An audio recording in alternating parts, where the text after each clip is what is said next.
Hey, welcome back to another session here on Fast Casual Global. And in this session, we're going to try to dissect what's happening in this massive movement in consumer demand that is looking really towards both third party, direct takeout, and kind of this evolution of where digital is moving. So I decided, hey, let's get a plan together here of two amazing minds, one on the operations side, one on the technology side. Let's bring them together and let's hash it all out. So joining me today is Mr. Scott Davis of Corelife Eatery, a great fast casual brand, which I love, been there. And of course, the infamous, I should say, Mr. Noah Glass. Great to see you there. How are you? Doing well. I don't know about infamous, but I'll take it.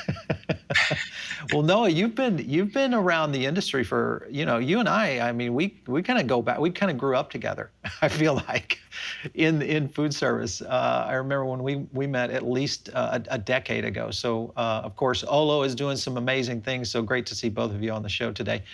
Let's jump into it. Scott, let's start with you. Tell me about kind of the current situation over at Corelife. What do you guys have going on? Well, we're operating. All of our stores are open at this point. We've had actually some openings last year, a few that were already in the pipeline, and we're about to open our newest store in the next couple of weeks up at Syracuse University. So we're still active, we're still going, and we've been kicking pretty well through this whole process. This hasn't been great, but it's given us a chance to sort of rethink some of the things we do, tighten things up for our consumer and our operators, and ultimately just be a presence out there today. People are looking for healthy food, and we're out there to provide it. So we're feeling good, we're feeling anxious, but we're good. Okay, so Noah, let's jump to you and kind of tell me a little bit about where Olio is today. I know you guys have been making a lot of moves. What's happening over there?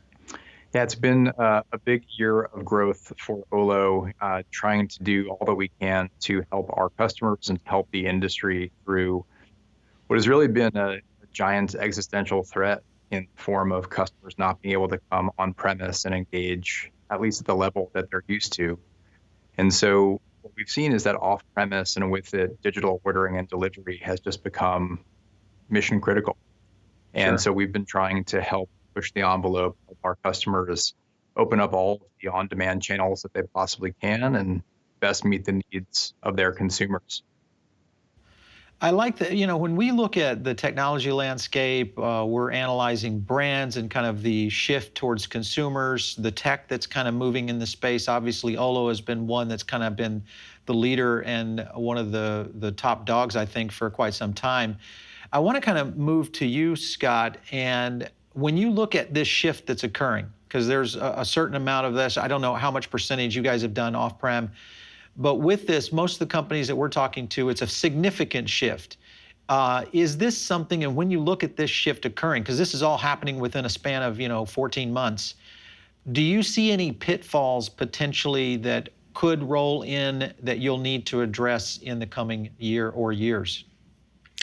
Well, for us, it's really been, it's been challenging trying to keep up with all the changes that have been coming down, mostly through the health departments and the local agencies. But when it comes to technology, oddly enough, that's been one of the places that's been sort of one of the more stable places for us.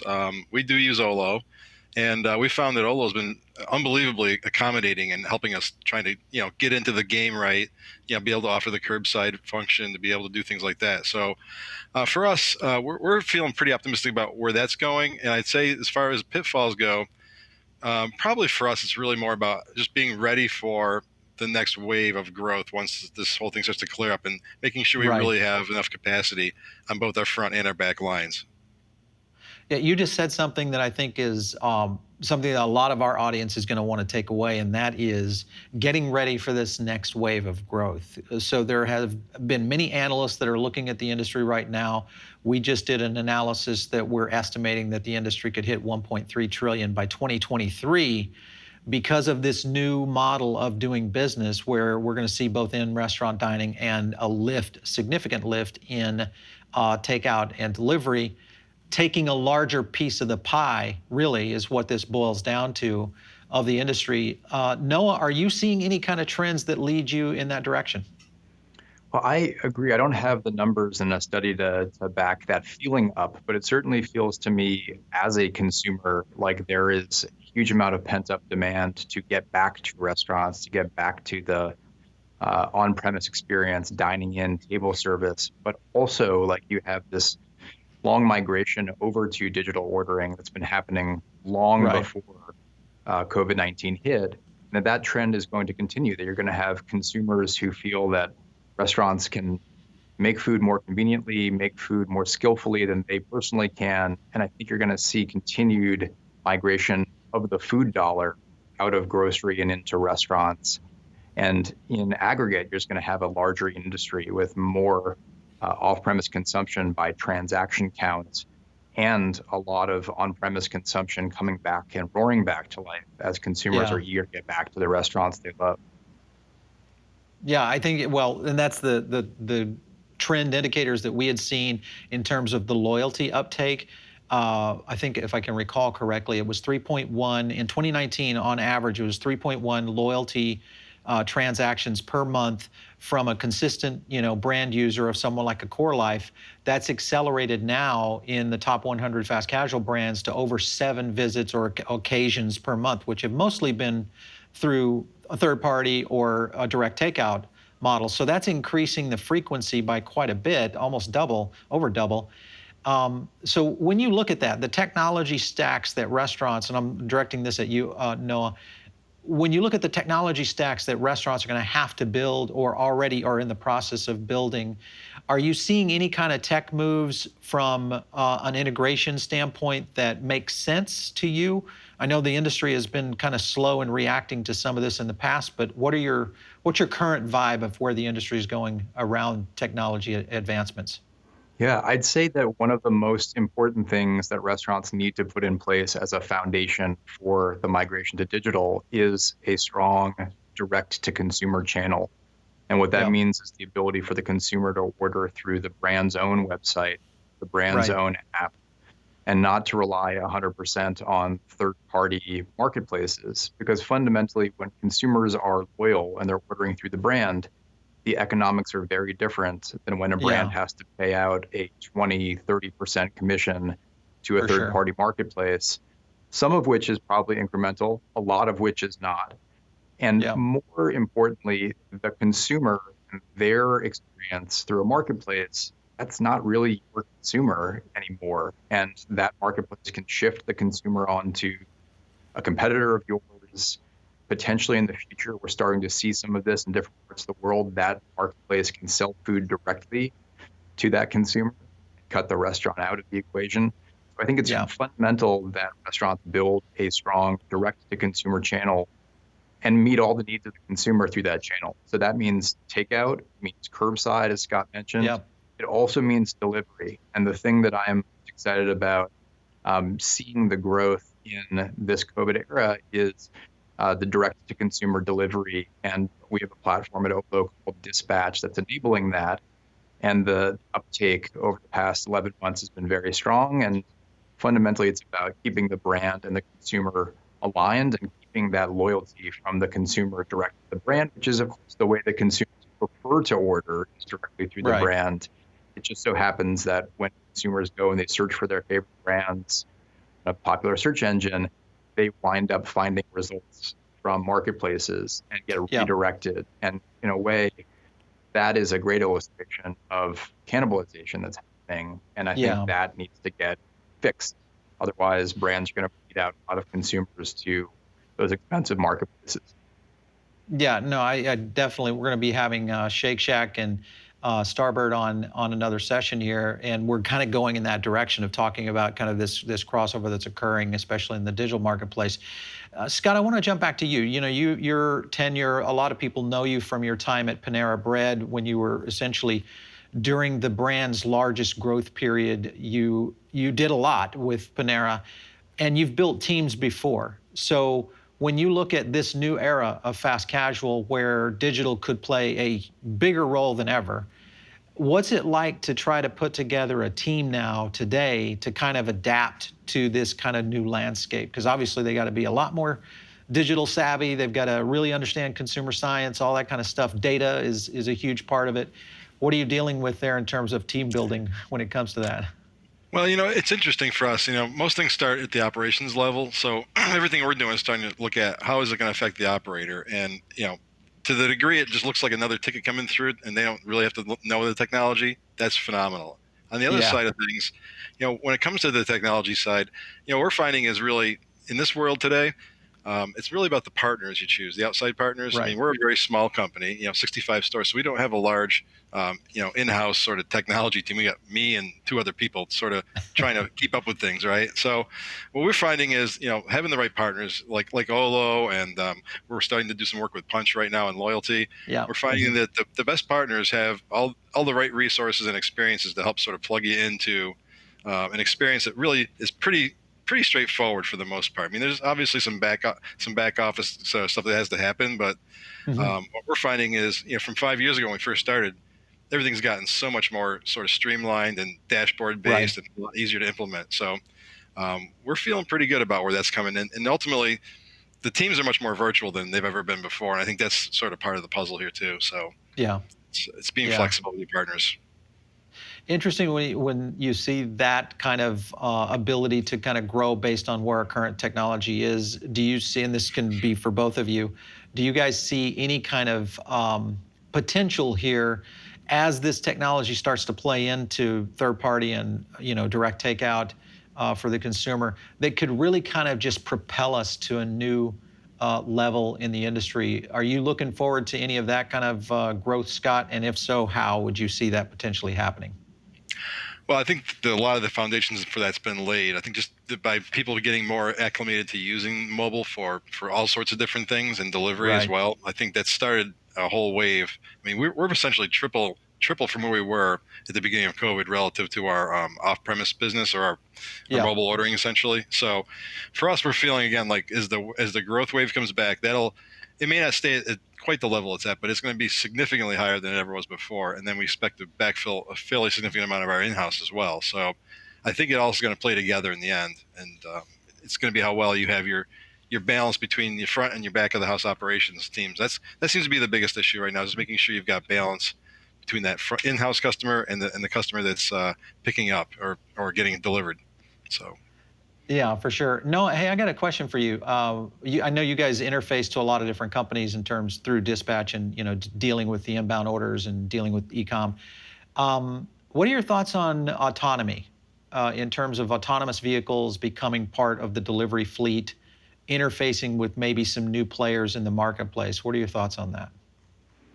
I think it's really interesting, and you have to take notice of all of these fascinating announcements at Consumer Electronics Show and GM with flying cars, and you have to sort of feel like, wow, we live in the future. It's an amazing time we all have the privilege of living through.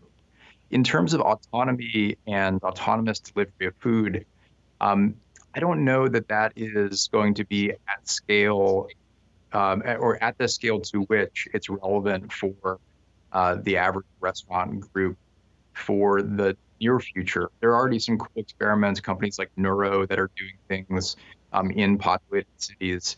But when I think about a concept like Scott's, when I think about a concept that's not in the major cities, but maybe in a less densely populated area, I think autonomy, self-driving cars, and that sort of thing is harder to imagine as an immediate next step of this journey. But that's okay. I think that services like on-demand driver services that enable you to fractionally borrow a driver to come pick something up and then deliver it approximate that kind of autonomy. It enables a restaurant brand to offer delivery to the consumer without having to build their own delivery fleet, without having to have drivers who are on payroll, like hourly employees. I think that's an interesting step forward for the industry, and that is really the inspiration for what we pulled together in the form of the dispatch network of all of these different available third-party delivery couriers, not marketplaces, but the logistics component of delivery to put onto a service accessible through API and basically enable that delivery as a service, if you will, for direct orders coming into the restaurant.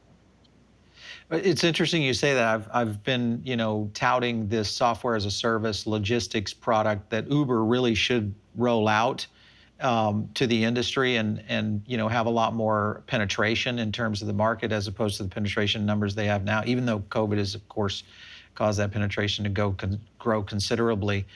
But I want to throw a number at you guys, and this is 207 billion. So there's a recent market study in fast casual that's estimating, if I got this right, 209 billion by 2027. So here we are, basically 6 years away from that at 209 billion. Scott, you've seen the numbers in fast casual for over 2 decades.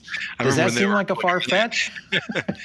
It seems amazing to me. I mean, the numbers I remember were like 10 units, from the 1997 kind of era, right? So Right. and to think of it as almost, when I used to do speeches at Panera, the whole industry was about 600 billion. So to think of it as a third of the whole industry is just unbelievable. So yeah. 207 billion. The thoughts and the ideas are that potentially virtual brands and ghost kitchens will start to fill in the pipe. Both of your thoughts on that. Let's start with you, Noah. What do you think about virtual brands and ghost kitchens doing that? Yeah, we're seeing a lot of activity on the virtual brand front. And I think about it as connected to ghost kitchens, but I also think about it as something that is mutually exclusive. So we are seeing a lot of brands using their existing fleet of restaurant kitchens, their existing restaurant locations, and creating virtual brands that operate exclusively out of those. We're seeing virtual additional concepts and a lot of activity in that area. We had a customer of ours that rocketed up to #1 top downloaded app on the entire iTunes App Store above YouTube as a virtual concept that launched overnight into 200 locations around the nation.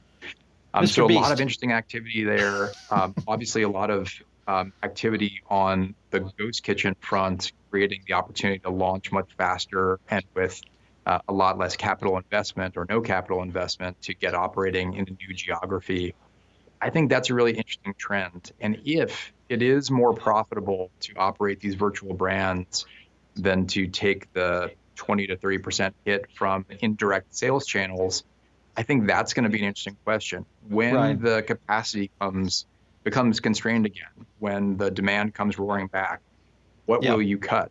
Will it be the indirect sales channel, or will it be the virtual brand? Focus on the core concept. I might argue that you keep the virtual brand if you're getting more profit out of it, and you have slimmed down the dependence on the indirect sales channels based on the hit that you take to profitability through those channels and the loss of the guest relationship.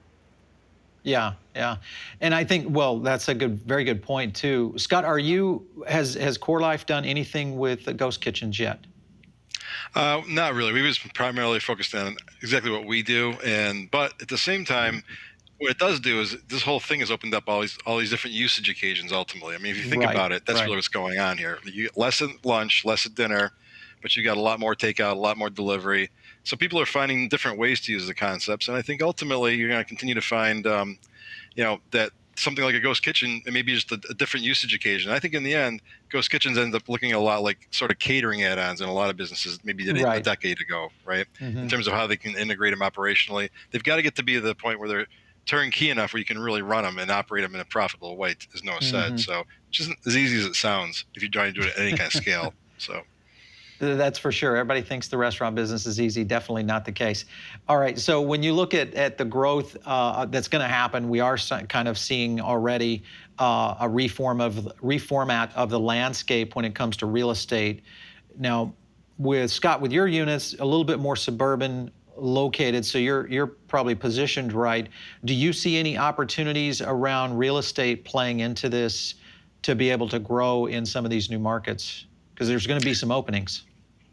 Oh yeah, definitely. We've already had some folks talking to us, about looking at the potential of doing some backfills into some open spots around the country and such. So there's going to be a lot of that going out there. I know there's a lot of private equity guys starting to sniff around right now, trying to figure out what concepts are viable to sort of have some explosive growth. So I think you'll start to see some of that popping up and some of that testing out as more and more vacancies start to show up for real. Yeah. No, there's been a move recently of companies like Uber, their recent, matter of fact, their acquisition just this month of Drizzly, which is a beverage, full, delivery-based liquor company. When you look at that kind of vertical integration from someone like Uber, it seems, at least in my opinion, kind of starts to show their hand towards vertical integration, to where maybe they get in the food business. If that were to play into the game, here. How do you think the industry would adapt to that kind of new 800-pound gorilla in the space? Yeah, I think about the Drizzly acquisition maybe a little bit differently. However, I think the premise is a great premise to consider. And I think about the analogy of Amazon Basics. And to Ah, me, okay. Amazon Basics should be the scariest cautionary tale to restaurants who are doing Yep, business with marketplaces and feel like, oh, it's all great. It's just incremental orders. When the consumer is shifting where they start their order to a marketplace, yep, whether that's a food marketplace or an Amazon.com. And then the marketplace says, what if I could just sell directly to that consumer? I exactly. could price perfectly, I could position perfectly. So they come to Yep. look for this product set and they find my stuff instead of the partner stuff. Hmm. It doesn't take a huge leap of the imagination to see that that's a recipe for truly bleeding out that customer and being disintermediated. And so Yeah. we advise our restaurant brand partners to make sure that when they're agreeing to work with marketplaces, that they're trying to put in non-compete components in Yep. Yep. those agreements. In other words, you can't use my keywords to advertise against me on the search platforms, but also you'll agree that you're not going to take my customers and sell your food if you ever do Yep. create food directly to There you my go. consumers. Yeah. I think those are really important things to put in place. I just wrote a byline about that very idea because you can see it happening in other industries. And in many Sure. ways, we have the benefit in the restaurant industry of learning from what happened in travel with the rise of the online travel agents versus the hotel chains, what's happened in retail with the rise of Amazon and others against the brick and mortar retail chains. And we can be the beneficiaries and not make the same mistakes that occurred in some of those stories. Yeah, definitely. And I yeah, so we're both all on agreement there, I think, and that is we kind of have to watch out for King Kong coming down the pipeline. All right, so let's jump to consumer trends a little bit here. Scott, you've kind of spent a lot of time of your career really focusing on how to deal with this shifting consumer. That is happening right now, where we're seeing the boomers start to, I won't say the word age out, but they're getting less out of the active market, and we're seeing millennial and Gen Z starting to move very quickly into the higher spending years that become kind of this new area of growth. And obviously, they're very digital forward. How is your brand dealing with that kind of demographic shift? For us, it's actually what we were designed for. I mean, we Ah, kind of came about 5 years ago, 6 years ago, with the intention of understanding that, you know, the consumer is shifting exactly to how you're saying that the boomers are retiring. There's a whole nother wave of folks coming in. This is actually a lot like 2010, if you think about it, right? yep, exactly. Post the Yep. big recession, that wiped out a whole bunch of people that were sort of in the last quarter of their career, and it sort Hmm. of did a reset on what sort of was happening in the workplace, right? And I think you're going to find an accelerated version of that again as people start to Yep. come back to work for real. And I think that bodes well for companies like us who are serving people at work, and knowing that the workforce is getting younger and getting more tuned into natural, fresh, high quality, organics, things like that. So, and especially with the backdrop of COVID and the ability and the need to want to build more immunity and have a healthier sort of diet Right. overall, we're Yeah. feeling very good about sort of how that positions us. Yeah, for sure. Uh, Noah, when you look at developing both the interfaces, obviously you're dealing with scenarios. You're probably working with a lot of programmers around UX and how, just the whole functionality of how digital platforms are working. I mean, you could write a book about what Robinhood has done in terms of gamification for investing. And if you could ever get a mobile app to do that for food, you'd have something. Your thoughts on how technology could be advancing to kind of interface with this new crop of consumers, because it's a different kind of interface, really. It is. This really hit home for me when my wife, my son, and I were eating at a customer of ours and using a new table side ordering capability that they launched on top of our platform. So it was one of these scan the QR code at the table, Right. place the order through the menu, and your table is already tagged. So the runner runs the food right over the table, what I'd call table service 2.0. We were at first thinking, well, are people going to get this? Are people going to use this? And we glanced over at another table, and it was four millennial young women friends And the first thing they did when they sat down, they just whipped out their phone, took the QR code, scan, and were ordering. And it was just an epiphany that, Yeah. this is the digital native generation. And we've made a couple of enhancements. We launched a new version of our mobile web experience, actually web and mobile web, a new platform that we call Serve. And it's all about, exactly as you said, minimizing clicks, maximizing food photography, and making a really immersive experience. And I want to come back to something that you asked that I think Scott answered, and maybe I didn't, which is, I think one of the opportunities is to really go deep on personalization. That we can see so much about what people order, what ingredients they like, how they personalize. That's really how I think of the fast casual segment as it compares to other segments, and give a really rich experience where you give a consumer a view of the menu personalized to them based on all that you know about how they've ordered in the past. And I think that is nirvana for the digital ordering experience. It's not the same menu for everybody. It is a menu for Paul, a menu for Scott, a menu for Noah that is distinct to our preferences and the things that we haven't tried yet that we might like. And I think that's a really interesting opportunity for us all to drive toward in the years to come. Yeah, the good thing is I think we are set for something that, I know both of you have already prepared for this, and I know I have just kind of preached on this, is that the evolution is here. It finally is really here.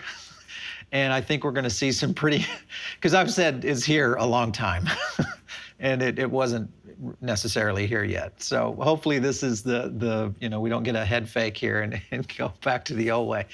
But anyway, last point here before we sign off with you guys is pick one thing, each of you, as something you're watching in your business that you think you really got to kind of watch over the next 18 to 24 months and where it might be going. Scott, let's start with you. Ultimately, traffic trends. I mean, that's going to be the biggest thing. How fast does the traffic in-store rebound? How much traffic do we hold in the digital channels? And really trying to manage and optimize both those channels as we kind of come back to normal. We've done a lot of work on all the, on the hard cost stuff as far as labor, food, and all that. So right now, we're sort of in a place where it's really looking at how do we really optimize sales as they come to grow, and how do we continue to drive that consumer relationship through loyalty and through sort of this process. So. That's where we're at. Absolutely. Well, and the fact that you're measuring that, I think, is a kudos to you guys for where you're going, because that's going to be a big one of defining that for sure. How about you, Noah? Well, the thing that is true now and is always true for us is really focusing on Net Promoter Score as a form of our being close to our customers and making sure that we're meeting their needs, the restaurant brand's needs, and that we remain the most restaurant-aligned technology player in this space. I'm thrilled that we're building solutions that many of our customers are adopting and helping them to not just survive this period, but thrive and become stronger on the other side of it. And I think we can see that in the way that customer satisfaction, as represented by Net Promoter Score, increases over time. And we as a company are all laser focused on that and always will be for as long as I'm in charge. I like it. That's the key there, man, if you're going to stay in the business, for sure. I love that. One last little anecdote here, because I think it's to your point, Scott, is I go to a casual dining restaurant that's here in our local community. I started going back to this probably about a month ago, and I'm seeing this intersection between online ordering and basically in-store, okay? And you can just watch the collisions occurring. I mean, and it's amazing to me. I mean, physically, I'm watching it because I know kind of what's happening in the industry, but I'm just watching the collisions. It's like a domino effect in the in-store because, they've got slow table turn, food's not coming out on time. People are over here with, a lined up takeout and to-go order problem. So I think your whole point on really analyzing traffic is going to be very, very key in the future. So that's a big deal. For sure. Absolutely. Anyway, guys, yeah, thanks so much for stopping in on this session. It's been great having both of you. Thank you, Paul. Thanks, Scott.